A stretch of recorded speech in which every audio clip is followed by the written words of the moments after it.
আবারও ব্যাটিং ব্যর্থতা টাইগার শিবিরে।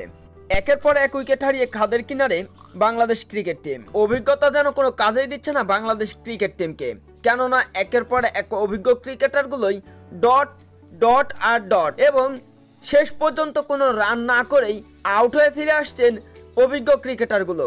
তাহলে তারা অভিজ্ঞতাগুলো কি করতে গিয়েছেন? সেখানে প্রদর্শন করতে গিয়েছেন নাকি মাঠের পারফরমেন্স করতে গিয়েছেন মাহমুদুল্লাহ, মুশফিক, মেহেদী হাসান মিরাজ এবং তাহিদ হৃদয়রা? শুধুমাত্র একজন বোলার ব্রেকওয়েল তিনি নিয়েছেন চারটি উইকেট। ব্রেকওয়েল তিনি নিজেই বুঝতে পারছেন না তিনি কিভাবে নিলেন 4 উইকেট।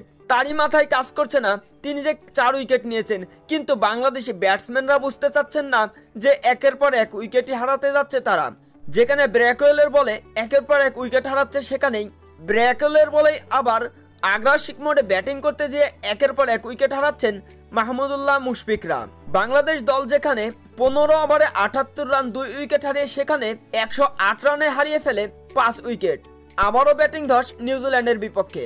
তবে সবাইকে ছাড়িয়ে এখন পর্যন্ত ক্রিজে টিকে আছেন ক্যাপ্টেন শান্ত।